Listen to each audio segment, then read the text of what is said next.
What's up with you? For today's video, we have a Stonjourner sweep. Stonjourner is a big old hedge and it looks pretty cool in my opinion. It's got a very unique design. You people have actually been demanding me to get this Pokemon done, and finally people, we are here to get it done. Now all of my battles I do on the YCOM with my theme teams and my Pokemon sweeps, but today we're going to be doing something a little bit different. I'm going to be going undercover on a Discord server on a alias name. So I'm not going to be known as Pimpnite, I'm going to be known as Stonjourner Sucks. Now I've done this a little bit in Generation 7, not in Generation 8, and pretty much what I do is I go into a server, right, I pretend I don't know much or anything about Pokemon, and I just battle random people to try and get a funny reaction out of them. Sometimes I've got some funny battles and some Pokemon sweeps, so I thought I'd give it a little bit of go today to mix things up. I actually thought about bringing this to a series to my channel, but if you guys want to see that, let me know. Alright guys, firstly, before we get into this video, I want to show you how difficult a special Stonjourner sweep is actually going to be. So I want to at least use some special moves to make this strategy sort of like viable and come up with something there. So we got a pure rock type, right? We got a nice health stat, a very nice attack stat of 125, and a thumping defense stat.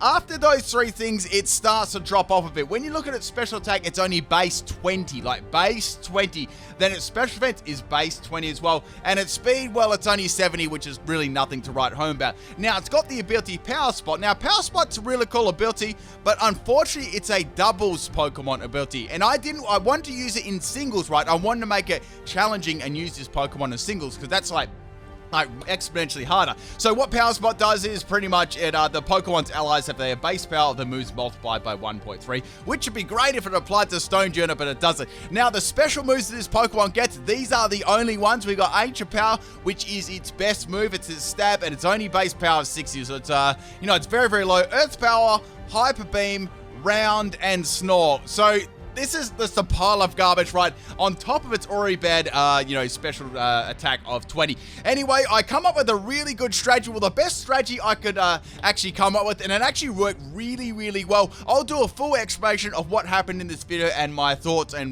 you know, strategy for Stonjourner as well. It's a really cool Pokemon. I definitely will introduce this back into my channel sometime in some doubles, in some, you know, theme teams and stuff like that, because there's a lot of potential there. Not so much potential in singles though, but I do like a challenge, so that's why I did this. All right, so we got a Pyro Butt lead there. Man, I should have called it like Nesquik Bunny or something like that. Remember that Nesquik jig? Anyway, so I'm going to go for a Sticky Web here. Normally, I normally have Sticky Web as a, like a lead Pokemon here, especially because Stonjourner isn't very fast, right? And I have to put basically everything into special attack. So I'm going to get kicked in the face there by a Fiery Ball. Man, imagine getting kicked in the face by some Fiery Balls. And I'm going to live on 1 health with the Focus Sash there. So what I can do here is I can either opt to go for a Stun Spore, or I can go for a Light Screen. Now, I thought Light Screen could be a good idea because Stonjourner's already got really good, like, you know, defense. So I decided, nah, I won't do that. I'll just try and get a Paralyze on this, you know, I know you call it Pyro then. Alright, so Pyro Butt's going to get paralyzed. So that was really lucky there. I was actually able to get a free turn there, which is going to enable me to set up a light screen. So I'm going to be bulky on the special side, like a little bit more than usual. Now, this wasn't actually super needed, but I just sort of just did it because I had an extra free turn there. Anyway, so I'm going to hit in the head with an Iron Head. And people, it's time for the Stolty Stonjourner sweep. Enjoy.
Well, people, it's nothing like a salty DC and some profanity filled in there. That was absolutely awesome. I could not have hoped for a more wonderful reaction to that. Perfect. All right, let's have a look at the Stonjourner and let's explain what happened throughout the battle there, because there was actually quite a few couple of strategies going on with this set, and I'll explain why I put these moves down. So the EVs as follows. We had max special attack and max speed. I had modest nature on this one. The item was weakness policy, and obviously we had power spot as the ability. Now I had 2 special moves and 2 physical moves. Now the physical moves were somewhat needed, but the special ones were sort of like my main go-to there. So what Ancient Power did, it gave me the capacity to get a +1 in every stat. Only a 10% chance, but it did give me a chance, right? So I had that happen, and I had the weakness policy on top of that. So that instantly gave me a +3 in special attack, and it gave me like some extra like +1s all over, which is like really, really good. Now we also had Earth Power. That was my good like sort of move to hit like Steel type Pokemon and stuff like that. So that worked really nicely. And Electric type Pokemon. And I had Body Press too and Heavy Slam. So Body Press actually came in very, very handy coupled with Heavy Slam. So Heavy Slam and Dynamax raises your defense, and I thought, that'd work pretty well with Body Press, right? Because if you look at Stonjourner's defense, it's sky high, right? So Body Press is kind of nice on it too, and so is Heavy Slam for a bit of coverage on there too. But I really wanted to make sure I use at least the special moves, and I maxed out as EVs and special. So that was definitely a mission complete for me. All the other Pokemon here, Diggle and Dugtrio weren't really needed in this battle. I used them sometimes, and other times I didn't really get to use them. Usually Be Afraid, set up the Sticky Web, and paralyze the opponent. That was pretty much all I needed to swap in the Salt Henge. But yeah, that's pretty much it, people. A crazy battle and a very, very salty opponent. Just remember, guys, this was all for fun, and if that person ever does watch this video, I hope you enjoyed it. I'll catch you guys next time. Peace.